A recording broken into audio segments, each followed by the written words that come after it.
জাতীয় থেকে আন্তর্জাতিক প্রান্তিক জনপদ থেকে নগর চারপাশ ঠিক কী ঘটছে এই মুহূর্তে তা নিয়ে আমাদের আয়োজন। এখন চারদিকার আপনাদের সঙ্গে আছি আমি সিউল আহমেদ। গাজায় গণহত্যা বন্ধে মুসলিম বিশ্বের মোড়লদের দৃশ্যমান ব্যবস্থা নেওয়ার আহ্বান জানিয়েছেন বিএনপির স্থায়ী কমিটির সদস্য সালাউদ্দিন আহমেদ। তবে প্রতিবাদের নামে দেশে কেউ যেন অরাজকতা সৃষ্টি না করতে পারে সে ব্যাপারে সরকারকে কঠোর হওয়ার আহ্বান জানান তিনি। গাজা ও রাফায় চলমান গণহত্যার প্রতিবাদে মঙ্গলবার সকাল থেকে রাজু ভাস্কর্যে জড়ো হতে শুরু করে ছাত্রদলের নেতাকর্মীরা। মঙ্গলবার দুপুরে পরিপূর্ণ হয়ে ওঠে পুরো প্রাঙ্গণ। মজলুমদের পক্ষে চলে প্রতিবাদী স্লোগান। এ সময় সবাইকে ঐক্যবদ্ধভাবে গাজার পক্ষে থাকার আহ্বান জানান ছাত্রদলের কেন্দ্রীয় নেতারা। সংগঠনের সভাপতি রাকিবুল ইসলাম বলেন, ইসরায়েলকে ঘৃণা ভরে প্রত্যাখ্যান করেছে তারা। প্রতিবাদ সভায় বিএনপির স্থায়ী কমিটির সদস্য সালাউদ্দিন আহমেদ বলেন, ইসরায়েলের বিষয়ে জাতিসংঘের ভূমিকা প্রশ্নবিদ্ধ। গণহত্যা হামলা বন্ধ না হওয়া পর্যন্ত প্রতিবাদ জারি রাখার আহ্বান জানান তিনি। বলেন, ইসরায়েলের পণ্য বর্জন করলেও কারো ব্যবসায়িক প্রতিষ্ঠানে হামলা করা যাবে না। দখলদার ইসরায়েলের এই আগ্রাসী গণহত্যাকে ছাত্রদল ঘৃণা ভরে প্রত্যাখ্যান করছে, ঘৃণা জানাচ্ছে। আমাদের নিন্দা জানানোর কোনো ভাষা নেই। জাতিসংঘের ভূমিকা প্রশ্নবিদ্ধ, কিন্তু ইসরায়েলিরা কখনো জাতিসংঘের কোন রেজলিউশনের প্রতি সম্মান দেখায়নি। মুসলিম বিশ্বের যারা মোড়ল তাদের প্রতি আহ্বান জানাই, আপনারা সারা পৃথিবীতে নির্যাতিত মুসলিমদের পক্ষে আপনাদের কণ্ঠ উচ্চকিত করবেন, আপনারা ব্যবস্থা নেবেন। ইসরায়েলের সমস্ত পণ্য আমরা বর্জন করব, তার মানে এই না যে আমরা কোনো ব্যবসায়িক প্রতিষ্ঠানে হামলা করব। গাজা ইসরায়েলের গণহত্যা বন্ধ ও স্বাধীন ফিলিস্তিন রাষ্ট্র প্রতিষ্ঠার দাবিতে বিক্ষোভ মিছিল ও সমাবেশ করেছে ছাত্র শিবির। মঙ্গলবার বিকেল 3:30টায় শাহবাগ থেকে বিক্ষোভ মিছিলটি শুরু হয়। মিছিলটি শাহবাগ থেকে মৎস্য ভবন হয়ে বায়তুল মোকাররমের উত্তর গেটে এসে শেষ হয়। মিছিল শেষে বিক্ষোভ সমাবেশে কথা বলেন শিবিরের নেতারা। তারা বলেন, মুখে আইনের কথা বলে চরম মানবাধিকার লঙ্ঘন করেছে ইসরায়েল। বিগত সময়ে শেখ হাসিনা ইসরায়েলের সঙ্গে সম্পর্ক গড়ে বিরোধী মত দলনে বিভিন্ন ধরনের প্রযুক্তি ক্রয় করেছিল। সেই গোপন চুক্তি ও কার্যক্রম জনসম্মুখে প্রকাশ করতে অন্তর্বর্তী সরকারের কাছে আহ্বান জানিয়েছেন কেন্দ্রীয় নেতারা। পাশাপাশি হত্যা বন্ধে ইসরায়েলকে বয়কট এবং আন্দোলন অব্যাহত রাখার ঘোষণা দিয়েছেন নেতারা।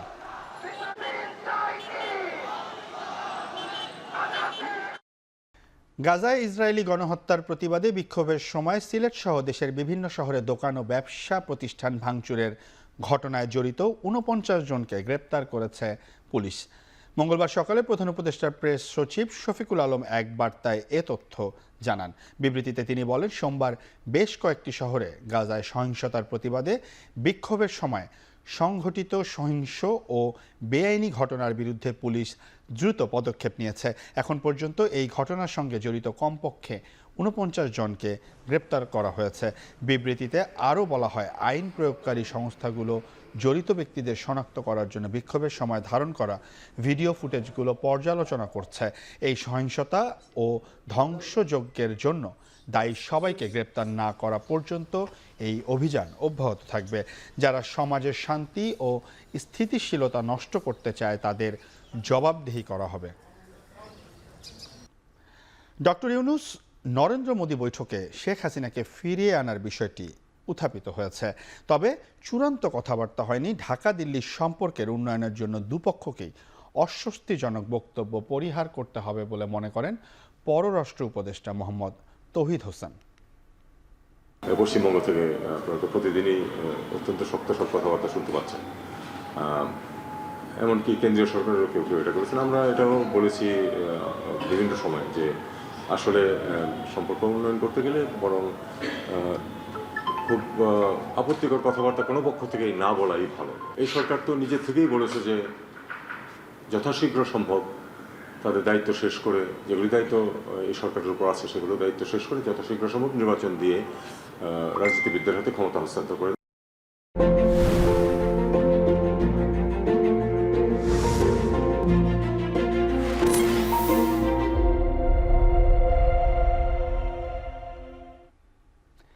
ঈদের দীর্ঘ ছুটি শেষে শুরু হয়েছে অফিস আদালত, তবে এখনও বিভিন্ন অঞ্চল ও জেলা থেকে রাজধানীতে ফিরছেন কর্মজীবী মানুষ। এতে চাপ বেড়েছে মহাসড়ক ও ফেরিঘাটে। সকাল থেকে উত্তরবঙ্গ থেকে রাজধানীমুখী টাঙ্গাইল যমুনা সেতু মহাসড়কে ছিল কর্মস্থলে ফেরা যাত্রীর চাপ। মহাসড়কের নগর জলফই, রাবানা ও এলেঙ্গা বাসস্ট্যান্ড এলাকায় ভিড় ছিল বেশি। আছে অতিরিক্ত ভাড়া নেয়ার অভিযোগও। এদিকে পাটুরিয়া ও আরিচা ফেরিঘাট দিয়ে ঢাকাসহ বিভিন্ন স্থানে ফিরছেন দক্ষিণ পশ্চিমাঞ্চলের মানুষ। পরিবহন সংকটের সুযোগে ঘাট এলাকায় পরিবহন সংশ্লিষ্টদের বিরুদ্ধে অতিরিক্ত ভাড়া নেয়ার অভিযোগ উঠেছে।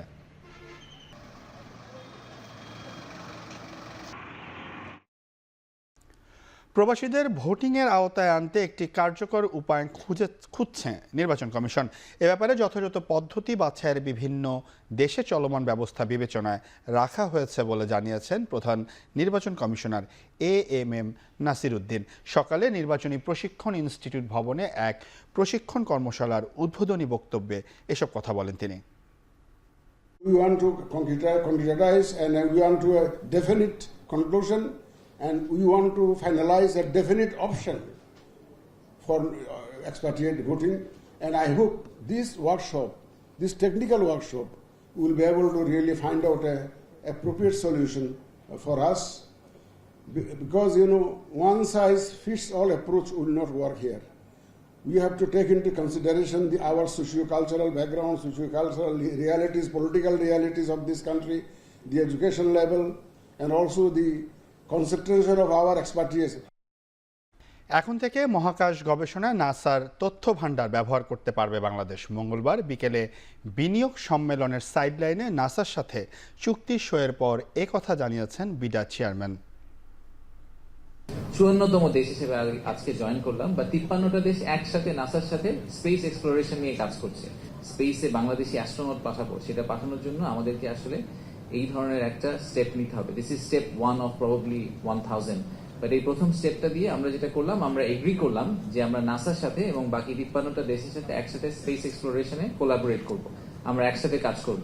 সো এখন আমাদের যে স্পেস এজেন্সি আছে তারা নাসার সাথে একসাথে কাজ করবে। নাসায় অলরেডি বেশ কিছু বাংলাদেশি বিজ্ঞানী কাজ করেন, বাট আমরা এই কোলাবোরেটিভ এফোর্টের মাধ্যমে হোপফুলি আজ থেকে 10, 15, 20 বছর পরে বাংলাদেশ স্পেসে একটা পজিশন নিতে পারবে। আমাদের স্পেস সায়েন্সের ব্যাপারে আমাদের একটা ডেভেলপমেন্ট হবে। জুলাই আগস্টের গণ আন্দোলনের গণহত্যার বিচার আন্তর্জাতিক অপরাধ আদালতে নিতে চায় না আন্তর্জাতিক অপরাধ ট্রাইব্যুনালের প্রসিকিউশন টিম। মানবতা বিরোধী অপরাধের বিচার করার সক্ষমতা দেশের আদালতে রয়েছে বলে জানিয়েছেন চিফ প্রসিকিউটর তাজুল ইসলাম। মঙ্গলবার আন্তর্জাতিক অপরাধ ট্রাইব্যুনালে এসব কথা বলেন চিফ প্রসিকিউটর। জুলাই আগস্টের আন্দোলনে চট্টগ্রামে প্রায় 5 শতাধিক আহত ও 9 জন নিহত হয়েছেন।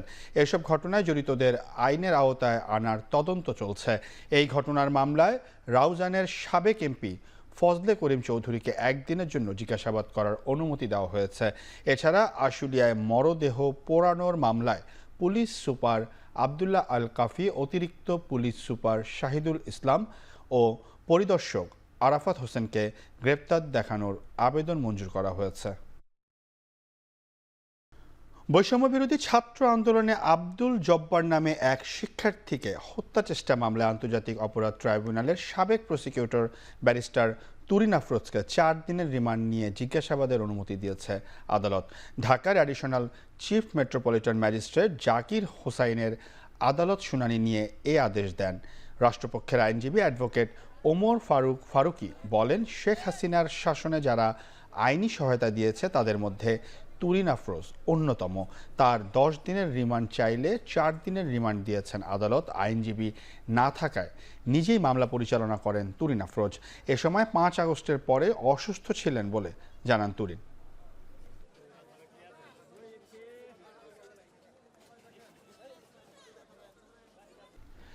নাগরিক সেবায় অল্প সময়ের মধ্যে দৃশ্যমান পরিবর্তন আনার প্রতিশ্রুতি দিয়েছেন ঢাকা উত্তর সিটির প্রশাসক মোহাম্মদ এজাজ। মঙ্গলবার দুপুরে রাজধানীর উত্তরায় নাগরিক সেবা সংক্রান্ত বিষয়ে ডিএনসিসির অঞ্চল 1-এর বাসিন্দাদের সাথে গণশুনানিতে একথা বলেন তিনি। আরও বলেন, আগস্টের মধ্যে ডিএনসিসির দখল করা জায়গা পুনরুদ্ধার করা হবে। নাগরিক ভোগান্তি কমাতে 16 এপ্রিল উত্তরা খিদিরখালে উচ্ছেদ অভিযান চালানো হবে বলে জানান মোহাম্মদ এজাজ।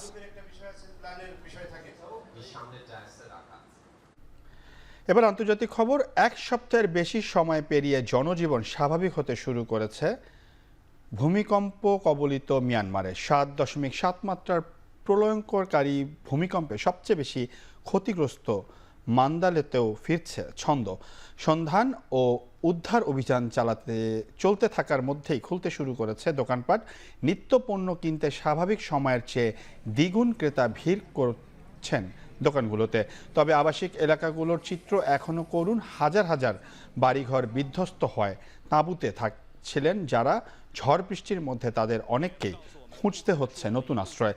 গত কদিনে তাঁবু বসানোর পাশাপাশি 900 ভবনের নিরাপত্তা নিশ্চিত করেছে চীনা উদ্ধারকারী দল। ভূমিকম্পে রোববার সন্ধ্যা পর্যন্ত 3,500-এর বেশি মানুষের মৃত্যু ও 5,000-এর বেশি আহতের খবর নিশ্চিত করেছে প্রশাসন। নিখোঁজ 2 শতাধিক। এবার খেলার খবর। ঘরের মাঠে জিম্বাবুয়ের বিপক্ষে 2 ম্যাচ টেস্ট সিরিজের প্রথম ম্যাচের জন্য 15 সদস্যের দল ঘোষণা করেছে বাংলাদেশ ক্রিকেট বোর্ড। যথারীতি দলকে নেতৃত্ব দেবেন নাজমুল হোসেন শান্ত, তার ডেপুটি হিসেবে থাকবেন মেহেদী হাসান মিরাজ। এই ম্যাচকে সামনে রেখে তাসকিন আহমেদকে বিশ্রামে রাখা হয়েছে, তবে তার বদলে টেস্ট স্কোয়াডে ডাক পেয়েছেন পেসার তানজিম হাসান সাকিব। এছাড়াও পেস ইউনিটে আরও আছেন নাহিদ রানা, খালেদ আহমেদ ও হাসান মাহমুদরা। পাকিস্তান সুপার লিগে খেলার ছাড়পত্র পাওয়া লিটন দাসকে পাচ্ছে না দল। প্রথম টেস্ট খেলে উড়াল দিবেন রানাও। তার জায়গায় উইকেটকিপার ব্যাটার হিসেবে থাকছেন জাকের আলী অনিক সহ আছেন মাহিদুল ইসলাম অঙ্কন। এর আগে ঘরের মাঠে দক্ষিণ আফ্রিকার বিপক্ষে অভিষেক হয়েছিল 25 বছর বয়সী ক্রিকেটারের। চোটের কারণে ওয়েস্ট ইন্ডিজ সফরে না থাকা অভিজ্ঞ মুশফিকুর রহিমও ফিরছেন দলে।